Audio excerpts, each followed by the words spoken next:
5G बहू। सुमित्रा जी का बेटा था अमित और बहू का नाम था अमृता।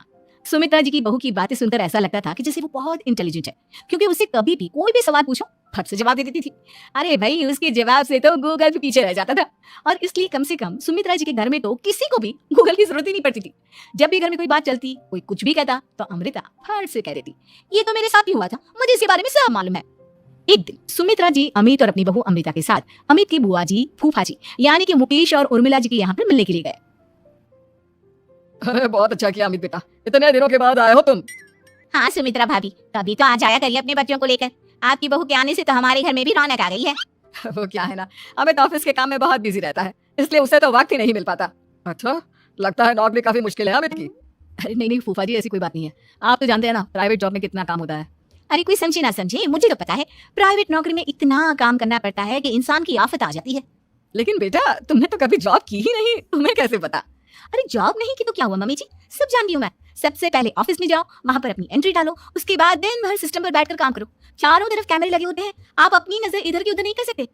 उसके बाद दिन भर बॉस की चिक चिक सुनो, वो अलग से। यही सब होता है, मुझे ना सब पता है। अरे बहू रानी तो काफी इंटेलिजेंट है, हर बात की खबर है इसको। थोड़ी देर बाद, अब देखिए सुमित्रा भाभी, इतने दिनों के बाद आई हैं आप, खाना खाकर ही जाना, ऐसे तो मैं आपको जाने नहीं दूंगी। वैसे बुआ जी, खाने में क्या बनाया है? वो क्या है ना बेटा, आज तुम्हारी बुआ जी की तबीयत थोड़ी ठीक नहीं थी, इसलिए हमने सोचा कि जब तुम लोग यहाँ आ जाओगे तो बाहर से खाना मंगवा लेंगे और साथ में बैठकर खाएंगे। लेकिन बस प्रॉब्लम इतनी सी है कि मुझे बाहर से खाना ऑर्डर करना नहीं आता।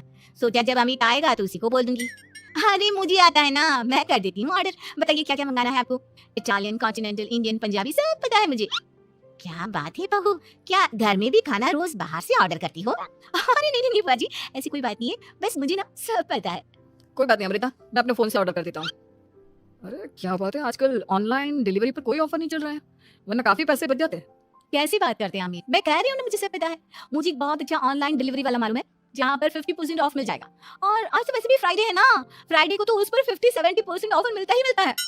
अरे क्या बात है, इसके बारे में तो मुझे पता ही नहीं था। अरे बेटा, जिस चीज के बारे में किसी को पता नहीं होता, हमारी बहू को पता होता है। एक काम कर, तू उसी को ऑर्डर करने दे। क्या बात है अमृता बेटा, तुम तो बहुत इंटेलिजेंट हो, सब कुछ जानती हो। कुछ दिनों के बाद सुमित्रा जी की कुछ सहेलियां उनसे मिलने के लिए आती हैं। अरे सुमित्रा बहन कैसी हो, बहू कैसी है तुम्हारी? अरे पूछिए मत, बहुत इंटेलिजेंट है मेरी बहू, सब कुछ जानती है। क्या बात है, बहू के आने के बाद तो औरतें दुखी हो जाती है, लेकिन तुम तो बहुत खुश लग रही हो। वो क्या है ना, मेरी बहू है ही इतनी अच्छी। अरे तो बुलाओ ना, हमारे साथ बैठेगी, बातें करेंगी तो हमें भी अच्छा लगेगा। सुमित्रा जी अमृता को बाहर बुलाती हैं और उसके बाद सब लोग बातें करने लगते हैं। क्या बताऊं, कुछ दिनों से घुटनों में इतना दर्द हो रहा है कि चला भी नहीं जाता। अब बुढ़ापे में तो ये सब चलता ही रहता है, क्या कर सकते हैं। आंटी जी, आप योगा करिए, योगा और साथ में ना काले तिल खाया करिए, आपके घुटनों का दर्द भाग जाएगा। लेकिन तुमको ये सब कैसे पता बेटा? अरे मेरे भी घुटनों में दर्द होने लगा था, मैंने योगा किया और काले तिल के साथ गुड़ मिलाकर उनके लड्डू बनाकर खाए, एकदम ठीक हो गए मेरे पैर। अमृता, ये तुम क्या कह रही हो? इतनी कम उम्र में तुम्हारे पैरों में दर्द कैसे हो सकता है? अरे मम्मी जी सच कह रही हूँ, एक बार अगर कोई नुस्खा अपना लेना बस मजा आ जाए। ठीक है बेटा, अगर तुम कहती हो तो मैं ये करके देखती हूँ। मुझे सब पता है आंटी जी, ये मेरे साथ हो चुका है, इसलिए तो बता रही हूँ मैं आपको, ऐसे नहीं बताती किसी को। कुछ दिनों के बाद अमित अमृता को अपने दोस्तों के साथ घूमने के लिए ले जाता है। क्या यार, क्या जिंदगी हो गई है, सारा दिन ऑफिस का काम करते रहो, अपनी हेल्थ पर तो ध्यान ही नहीं दे सकते। अरे क्यों नहीं दे सकते अपनी हेल्थ पर ध्यान? सब दे सकते हैं, इंसान चाहे तो कुछ भी कर सकता है।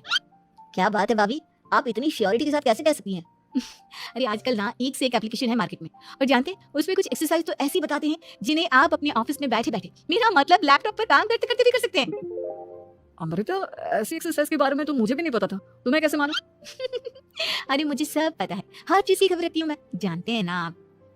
लेकिन ऐसी कौन सी एप्लीकेशन है और ऐसी कौन सी एक्सरसाइज है भाभी? एक मिनट, मैं आपको अपने मोबाइल में दिखाती हूँ। अरे वाकई में भाभी तो सही कह रही हैं। देखो यार, इस पे कितनी अच्छी एक्सरसाइज दिखाई गई है। अपनी चेयर पर बैठे बैठे एक्सरसाइज भी कर लो, काम भी और हेल्थ भी। वाह भाभी वाह, मजा आ गया। लेकिन अमृता, तुम्हें इस बारे में कैसे पता? अब मेरे साथ जो चीज हो चुकी है उसके बारे में तो मुझे पता होगा ही ना अमित। मतलब तुम कब ऑफिस में काम करने गई जो तुमने ऑफिस करते करते एक्सरसाइज की? मैं जो किचन में काम करती हूँ अमित, घर के काम, वो किसी ऑफिस के काम से कम है क्या? बस मैं भी वो सब करते करते इनमें से कुछ एक्सरसाइज ट्राई कर लेती हूँ, इसलिए मुझे सब पता है। सही है यार, तुम तो बहुत इंटेलिजेंट हो। कुछ दिनों के बाद, ये क्या है, एक दोस्त ने मेरे साथ एक मजाक किया है, लेकिन समझ में ही नहीं आ रहा। अरे बेटा, तो अमृता से पूछ लेना, उसके पास कोई ना कोई जवाब जरूर होगा। ठीक है मम्मी जी, मैं सब जानती हूँ। लेकिन अमृता, ये थोड़ा मुश्किल